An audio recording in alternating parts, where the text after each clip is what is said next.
Coming up, NTC's on hand at this morning's Trustees meeting. We'll tell you what changes are coming in the new year. And more details on the campus stabbing that has dorm residents concerned about their own safety. Also, we hear more about the student who died in a hazing scandal from his childhood best friend. NTC News starts now. You're watching NTC News, DeKalb County's only television news source, on the campus of Northern Illinois University and from the Northern Television Center. This is NTC News Tonight. Hello, I'm Brandon Giese. This is our final NTC newscast of the semester. Thanks for joining us. And I'm Mackenzie Meadows. It's Thursday, December 6th. The NIU Board of Trustees held their final meeting of the year this morning. NTC's Martin Sotelo was on hand for it and joins us now on set to tell us what happened. Thanks, guys. The meeting began at 9 a.m. and was still ongoing in the afternoon. Now, there were at least 36 people on hand at Guildhall with a couple of major announcements made. Let's take a look at some of them. The meeting began with the board member Wheeler G. Coleman officially announcing his desire not to remain as the chair of trustees. Members from President Lisa Freeman to student trustee Nathan Hayes all thanked Coleman for his efforts over the years. With his term set to expire on January 21st in 2019, NIU will be in search of a new board chair. In another statement, President Lisa Freeman announced that Director of Athletics Sean T. Frazier's term is extended through June 30th, 2023. Frazier has served in his post since 2013. His contract extension comes less than a week after the football team captured this year's MAC title. And according to Freeman, Frazier's current agreement with his pay, benefits, and other work will not be changed. We'll of course keep attending all of the future trustee meetings and keep you posted on the latest news. Well, thanks for that, Martin. We really appreciate the update. Yeah, it was a pleasure. It was an incident that sent shockwaves across campus. A person was stabbed in a dorm hallway. There were pictures of bloodstains everywhere, and the suspect was on the loose. It all unfolded this week, and I got a chance to speak to some witnesses who say that it was a night they will never forget.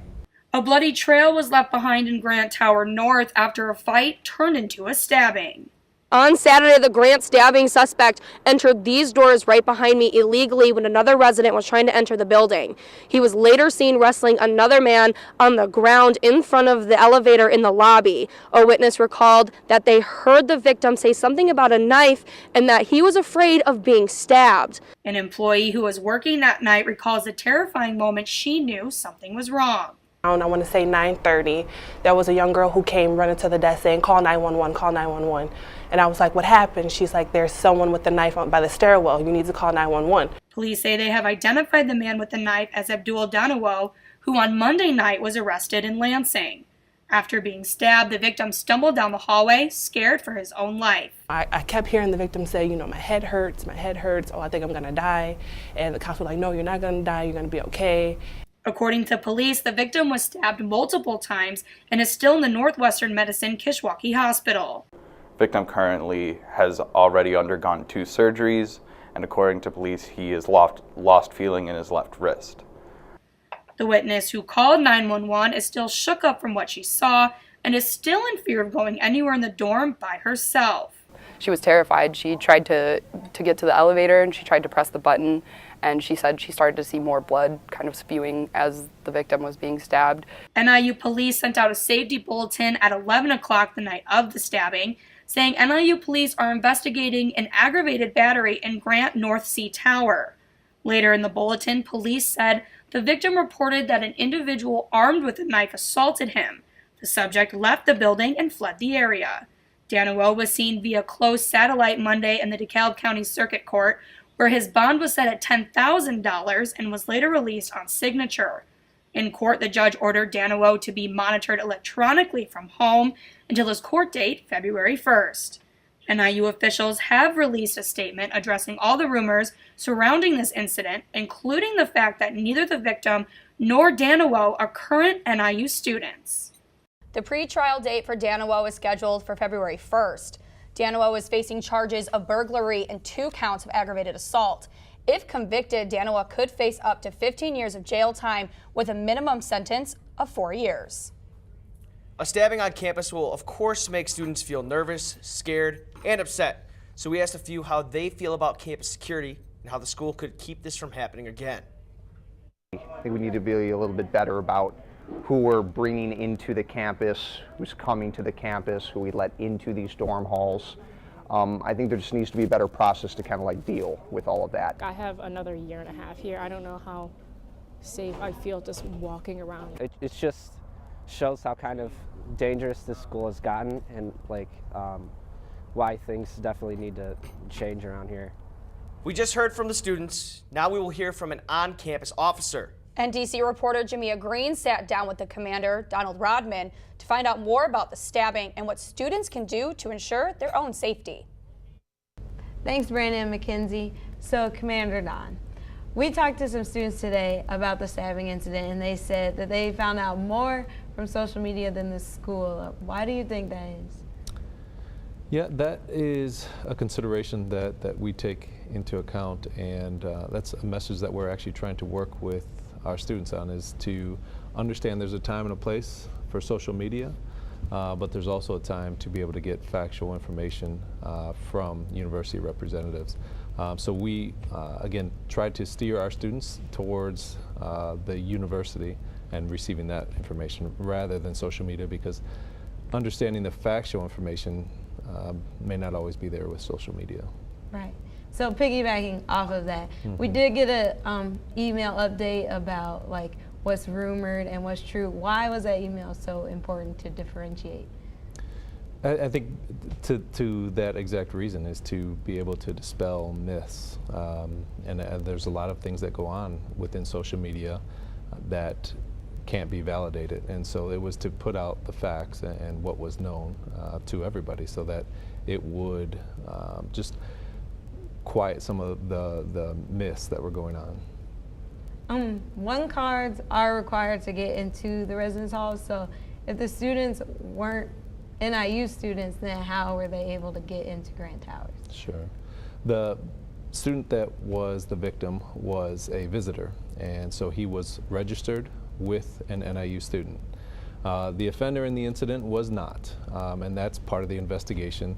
But what I want to highlight in this is that students, as uncomfortable as it may be, you need to make sure that you close that door behind you, and that if that individual is there trying to tailgate behind you, that you still need to make sure that they scan their ID to validate that they should be there. And so I recognize that that's not always a popular thing to do. It can be uncomfortable, but it does help keep those buildings secure. So since the stabbing, has there been any extra safety implementations for students? So we're always reevaluating our safety protocols, but yes, this incident has certainly brought us to have a broader look at the way that we manage the residence halls. And so there's been discussions, and we are reevaluating certain protocols and policies. But from the most part, the residence halls are locked 24/7. We have access control that runs from 11 p.m. to 6 a.m. And so again, those are best practices, but we're always looking to see what we can do to improve them. Okay, thank you so much for being here today. You're welcome. Back to the desk. Thank you. Earlier this week, a settlement was announced in the largest hazing case in history. This brings closure to a long road for the Bogenbergers and all involved. I had the opportunity to sit down with David's best friend to learn more about that night and what made David great. It was a night that started with drinking, but ended with this 911 call. We have an emergency at 1020 West Hillcrest. We need to go as soon as possible. Okay, what's going on, sir? Someone here looks like they be deceased. Someone looks like they're dead? Yeah. Okay, what happened? We don't know. Everyone's just waking up right now, and there's just someone lying in a bed, and their face is purple, and they're stiff. That someone was David Bogenberger, a 19-year-old freshman who was involved with the Pi Kappa Alpha fraternity. Toxicology reports show David had a blood alcohol content of 0.351%, 5 times the legal limit to drive. His best friend, Nick Minogue, still recalls the shock he felt the morning David passed away. I actually got a call from my, then at that point, Greek father, asking some questions about Dave, if he took any medication, had any conditions, and that is when he informed me that Dave had passed away, and immediately went to shock, didn't believe it.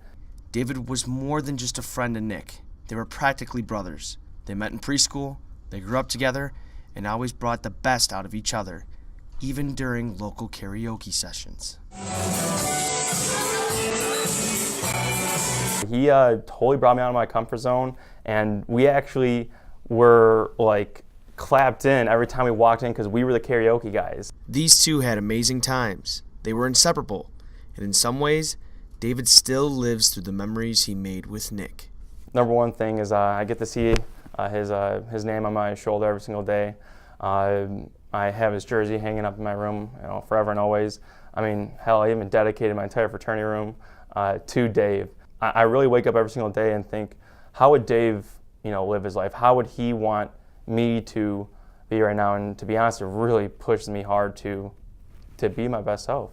The settlement in this case involved 45 defendants, including the fraternity. The final amount was for $14 million, the most ever for a hazing incident. David's father says he hopes the results are a loud and direct message to all fraternities and sororities. Pi Kappa Alpha fraternity no longer has a chapter here on campus. Family and friends will gather to honor the life of former NIU hockey player Pat Warble, who was found dead in his apartment earlier this week. There will be a church mass at 10 a.m. this Friday at St. Thomas of Villanova in Palatine, Illinois. Attendees are advised not to greet Warble's family as they would like to be left alone. On Sunday, there will be a releasing of balloons into the sky to honor his life at 1006 Aspen Drive in DeKalb. Another untimely death is making news today. According to the Northern Star, a Neptune desk assistant, Diamond Weekly, died Monday from unexpected health problems. There's a public event being held in her honor on Friday afternoon. The complex coordinator that worked with her says she was a bright light in the residents' community. The temperatures are dropping significantly. NTC's Jacob Montezano has more on how long this chill will last. Jacob? Thanks, guys. And yes, temperatures have continued to drop this week across DeKalb into the lower 20s and even teens at some points. Now, unfortunately, this cold temperature is looking to continue as we head into the weekend and early next week. More details on the full weather forecast will be coming up after the break. After the break, an up-close and inside look literally at the anatomy lab on campus and how students are getting involved. And if you're looking for a job post-graduation, we have some tips for you. Stay with us.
In Anderson Hall, there is one room that is not like the others. That is the anatomy lab, a place where students have the opportunity to work with cadavers. That's right, a real human body. And because of that, we were asked to show respect and not film the corpses. NTC's Isai Sanchez has more on this heart-pounding program. Now that you're in the skull and in the brain, there is nothing to protect the underlying material. We found that out. Some of us things are drying out. In 1989, the NIU body donation program started, and since then has served one purpose: to teach students about the human body. Receiving an average 12 bodies a year, the director of the anatomy laboratory believes there is just no substitute to a real human body. It's one thing to touch a flat computer screen, it's another thing entirely to be able to remove, feel human heart, organs, and so on. With this program, people can donate their bodies directly to NIU and know they will be used for science. All bodies are stored in the anatomy lab at room temperature, and some are used right away, while others can see 4 to 5 months before they're needed. But the benefits are there, and for one graduate student, these bodies give her a chance to see something most people don't. Probably one of the most interesting things that I learned personally was just seeing how a stroke happens, and seeing it in the body and see where it can accumulate. Students can expect many things, from opening the skull to remove the brain, to seeing muscles and just how they work. And there is a demand for these classes. Olson says students want to take the cadaver courses, and every year the classes are always full. And one physical therapy student says she is grateful for taking the course. It's pretty awesome that we have this opportunity, and like I said, when you have to learn about every muscle and organ and nerve in the body, it just helps so much more to actually be able to see them. Previously a dance room, the anatomy lab may not be for everyone, but Olson believes the body donation program is a feather in the cap for NIU. We are very proud of our donation program here. We work very, very hard to facilitate it. For NTC News, I'm Isai Sanchez. With an increase in enrollment, Olson says the current anatomy lab will have to expand or move to a new location. Time now for a look at what's making national news in politics. NTC's Evan Johnson has more on what was an emotional week as the country said goodbye to a president and a patriot. After a week of tributes and memorials, George H.W. Bush, the 41st President of the United States, was laid to rest at his presidential library. Bush died on Friday at the age of 94. He served as president from 1989 to 1993, where he led the country through a tumultuous period in American history. However, he was denied a second term after losing the election to President Bill Clinton. Bush might be best well known as the president who helped end the 4 decades-long Cold War and the handling of the collapse of the Soviet Union. Current Vice President Mike Pence had some words to say about the former president. President George Herbert Walker Bush loved his family, and he served his country. His example will always inspire, and his lifetime of service will be enshrined in the hearts of the American people forever. Bush Services dog, Solly, was among the hundreds of mourners who paid their respects to the president over the last few days. The annual G20 summit took place this past week in Argentina. During it, the Canada-United States-Mexico agreement was signed by all the leaders of all 3 nations. The agreement gives the United States access to Canada's large dairy market, more incentives on domestic production of cars and trucks, and increased environment and labor regulations. The next G20 is scheduled for next year in Japan. The other big news that came out of the G20 was that China decided to cut tariffs on American cars. The announcement came Sunday night when Trump tweeted that China will reduce and remove the tariffs which currently stand at 40%. China's president had announced in April that China would cut tariffs on imported cars this year, then 3 months later reduced it from 25% to 15%. Timeframe for when and what types of vehicles would be affected was not released. And that brings us to this week's segment of Dollars and Cents. Elon Musk's company SpaceX simultaneously delivered 64 satellites into orbit this week. This record-breaking mission began in California and Vandenberg Air Force Base on Monday. According to spaceflight, the launch, also known as SSO-A, was one of the largest satellite ride-sharing missions. Unfortunately, not in time for the holidays, but when spring comes around, there may be more options for consumers to get deliveries via a drone delivery service. Check out Wing. The company is testing drones like this in Helsinki, Finland. The drones can carry over 3 pounds and travel up to 6 miles when in flight. If you're looking for a new way to make money on the side, have your own YouTube channel might be your answer. YouTube just released its highest earners list, and the money made might shock you. A 7-year-old boy named Ryan, who reviews toys, is the highest earner, hauling in an impressive $22 million, not including tax or fees. Ryan's segment, Toys Review, has made him $500,000 more than the number 2 earner. That's it for this week's segment. I'm Evan Johnson. Now back to our crew at the desk. Commuter students who need somewhere to stay overnight in DeKalb have a new option this month. The Home Student Center Hotel is offering a short stay option during the month of December to students who need to stay overnight for academic or weather reasons. The service is available to all undergraduate, graduate, and law school students. The cost is $35 per night, and reservations can be made from December 7th through the 20th. Good news for students who need access to the library during finals week, as Founders Memorial Library is extending its hours. The extended hours will run from 9 a.m. to 2 a.m. this Saturday and Sunday, and from 8 a.m. to 2 a.m. Monday through Thursday of next week. For more information on the extended hours, contact Founders Memorial Library. Finals aren't the only thing stressing students out. As graduation day grows closer, the hunt for jobs gets serious. NTC News reporter Isai Sanchez sat down with an expert who gave us some tips on how you can avoid unemployment. Thanks, guys. I'm joined here today with Jack King, Director of Student Professional Development. Thank you, Jack, for joining us. Oh, you're quite welcome. It's great to be here. Thanks for the opportunity. So let's get right to it. I know you have some tips, some advice for students that are graduating this semester, this upcoming weeks. What are those tips? Okay. So since we're getting into the holiday season, the first tip is make a list, check it twice. The list should be the kinds of things that you are looking for as you go on the job market in January.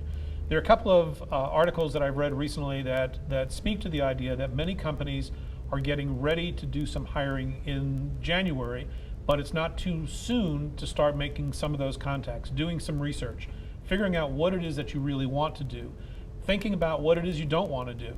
And then, because it's the holiday season and there's all kinds of holiday events going on, students should start reaching out to friends and family, asking them about, hey, is there anybody that you know at your company that's in charge of hiring? I'm looking for work. In fact, a lot of companies reward current employees if they find a good employee, and that might be one of the ways that everybody's a win on that. And then for students that are graduating in the upcoming semesters in spring or the following, what kind of tips, what kind of preparation should they do starting right now? I think the rules are the same. The more time you have to plan out what you want to do and the kind of job you're looking for, and thinking about what's important to you. So what is it that I need in a job? What is it that I want in a job? What is it that I value in terms of my personal life? And then trying to think about that. But then going forward, working with Career Services, working with my office. We have an office in Revis Hall that's open to students primarily in the College of Liberal Arts and Sciences, but also any student who walks in our door we will work with. I've got a couple of graduate assistants who work with me. We work with students on resumes. We're kind of an outreach arm and are in collaboration with Career Services and NIU's Jobs Plus program. We co-sponsor events and speakers and try to get students geared up for the career fair that's coming up on the 19th of February. And then we spoke earlier, but you mentioned a seminar that you guys also do. Yes. Can you tell us a little bit about that? We offer a one-credit seminar that we call How to Get a Job seminar. We meet on Tuesday nights in the spring. We meet for 9 weeks going up to the career fair that's coming up in February. So we get students in. They have to go to the events that are on campus to prepare them because they occur while class is going on. So almost every week is a field trip. We send the students off to, we did an event in the fall, we'll do in the spring again, an event called the First Impressions Count Workshop. It's like speed dating for networking. 10 interviews in 50 minutes, so 5-minute interviews and feedback. We have the students attend and participate in the Career Services pre-job fair workshop. We have students meet with alumni and other employers and trying to get them really geared up and ready to go. And even after the semester is over, after the course is over, we're still there for backup and support for students who are looking for jobs in the spring and in the future. Well, thank you for all that information. That's definitely going to be helpful for all the students that are graduating anytime soon, right? Well, thanks again. Back to you guys at the desk. Holiday season has officially arrived, and it's come with jackets, hats, and scarves. Let's hear what Jacob has for us over in weather. Thanks, guys. And unfortunately, it's looking like this holiday season will certainly be a cold one. This is the current temperature outlook for the entire Midwest, and DeKalb right now is dealing with mid to low 20s, and this is only going to continue to drop as we look into tonight and tomorrow. However, the good news is that if we look at the radar, we have no chance of precipitation and we'll have mostly sunny skies throughout the weekend. However, we can't say the same thing about southern Illinois, as they are dealing with a winter storm right now that should bring about 3 inches to some locations. If you look at today's weather, we have a high of 28 and low of 13. The good news, however, with the cold is that we aren't going to see a lot of wind gusts, so the wind chill values won't be that low. If you look into Friday, Friday will be the coldest day of the week with a high of just 23 and a low of 13. But again, we have low wind gusts and no chance of precipitation. As we head into Saturday, this trend will continue with mostly sunny skies with intervals of clouds and sunshine, but the cold weather will continue into Saturday and Sunday. Sunday we have a big game against the Rams, the Bears do, but unfortunately it's going to continue to be cold with a high of 30 and low of 18. So let's hope the Bears can grind out a win against the Rams in the cold weather. If you look at the week ahead, we'll continue to see cold weather on Monday with a high of just 29, but on Tuesday the temperatures will rise a little bit to a high of 34, and on Wednesday will be the first day we could get some more precipitation in the form of a wintry mix. Back to you guys. When we come back, your NIU Husky football team are the 2018 Mid-American Conference champions. We'll show you the highlights from the Motor City Shootout. And find out how this week's leader of the pack keeps her team motivated from the sidelines. Stay tuned. You made her college years possible, opening that education savings account when she was little, spearheading campus tours, and deciphering financial aid. If you can ace planning for college, you can do it for retirement. Get on track with tips at aceyourretirement.org. You made your house a reality. Homeschooling yourself on loans, color-coding listings, and flushing every toilet in a 20-mile radius. If you can ace house hunting, you can do it for retirement. Get on track with tips at aceyourretirement.org. Hey, look, it's those guys. Get some drinks! Are you good to drive? I'm fine. How many did you have? I should be fine. You should be. Go and step out of the vehicle for me. See ya, buddy. Good luck. So turns out, buzz driving and drunk driving, they're the same thing, and it costs around $10,000. So not worth it. Every year, 40% of all food in the U.S. never gets eaten. 40%. That's almost half the food we produce. Food waste is a serious problem. It impacts all of us. And it's expensive. Your family is throwing $1,500 a year in the trash. We're working hard to put food waste on the chopping block.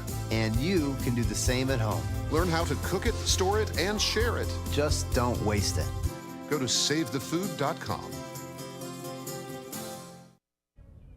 You know, Mackenzie, Husky Athletics, they're just busy all year round, so it's a lot to cover. You're right, Brandon. The fact that the football team recently just captured glory is a huge talking point. Oh, yeah, that was a huge win. Let's toss it over to Martin Sotelo and see what he has to offer us in sports.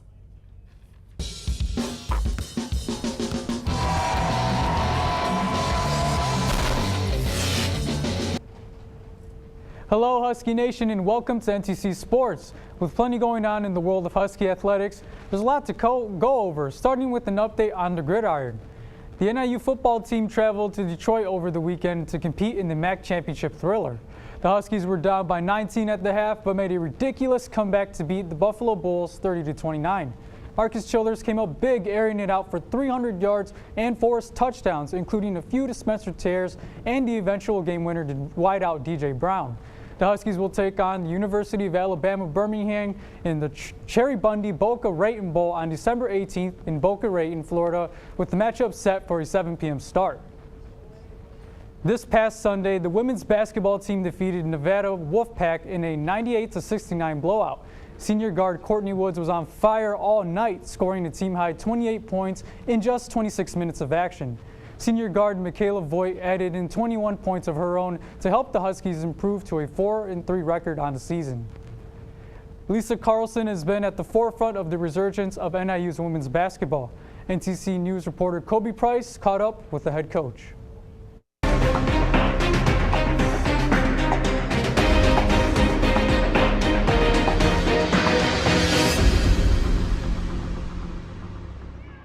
Head coach Lisa Carlson has revitalized the women's basketball team since taking over the program in 2015. After 6 consecutive seasons with a losing record, the Huskies have won just over 50% of their games under Carlson, including an appearance in the WNIT tournament in 2017. But her road to success at NIU is anything but a smooth journey. There was a time that I thought when I was coaching at the University of Nebraska-Omaha and I was a head coach and it was where I was going to be for the rest of my life, and I loved it, and I had the opportunity at a very young age. And it didn't necessarily go very well. You know, we weren't able to win enough games, and I was actually let go from that job. And I think at that point, it was the turning point. Carlson's departure from the University of Nebraska-Omaha taught her how important it is to coach to her strengths.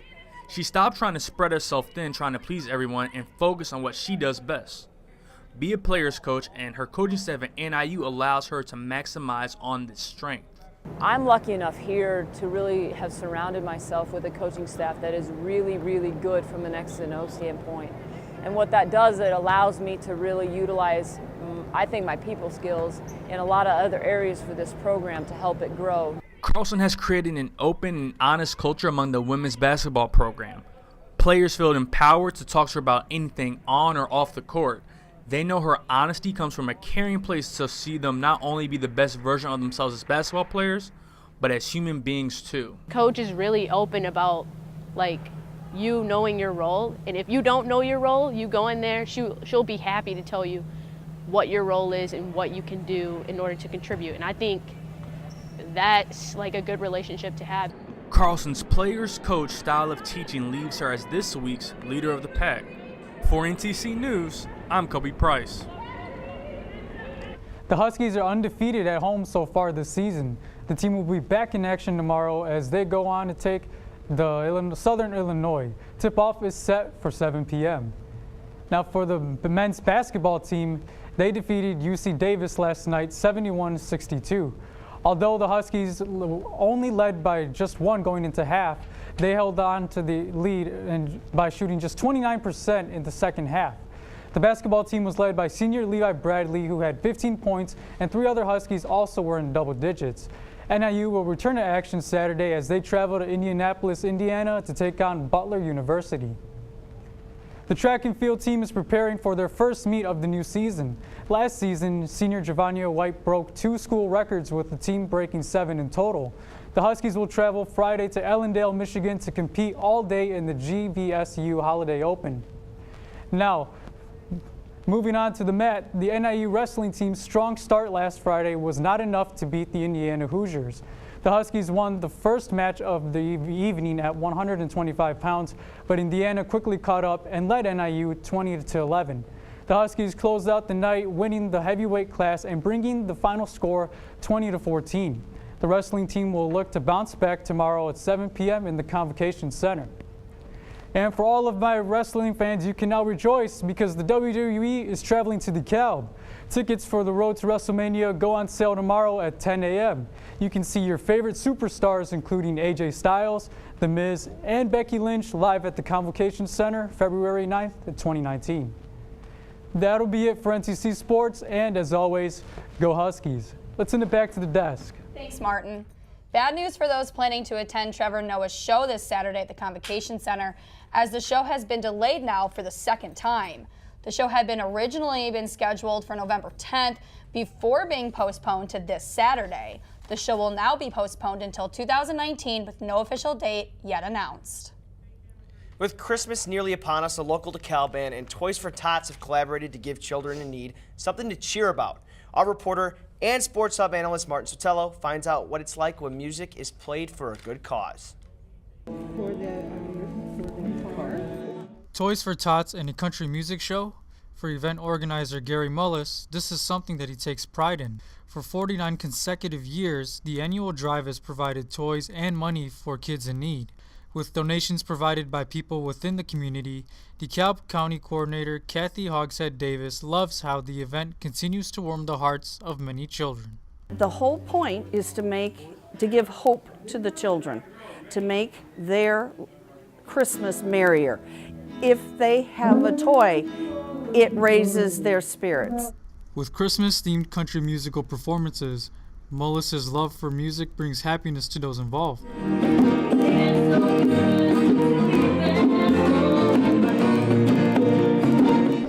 He was inducted into the 2014 VIP Songwriters Hall of Fame Museum in Lexington, Alabama, and with his experience in music, Mullis believes his talent makes for a great collaboration.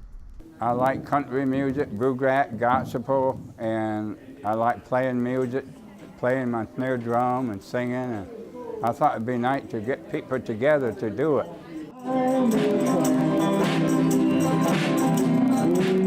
And with many people in attendance, the toys get packaged and delivered to the Sycamore Armory building, where they're arranged for children from newborns to 18-year-olds. This is something that Davis and the rest of the volunteers truly appreciate. I'm a volunteer, everybody's a volunteer. It stays local, and I think that's one reason these people like coming every year, and Gary likes doing it because he knows he's helping this community.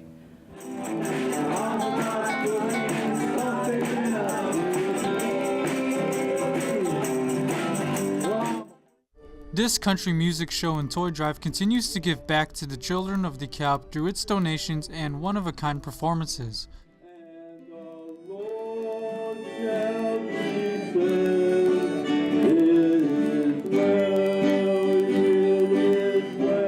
For NTC News, I'm Martin Sotelo. This is our last NTC show of the semester for fall 2018. Everyone here wants to thank you for watching. I'm Mackenzie Meadows. And I'm Brandon Giese. Take care, Huskies. Enjoy your break, and best of luck to all our graduates.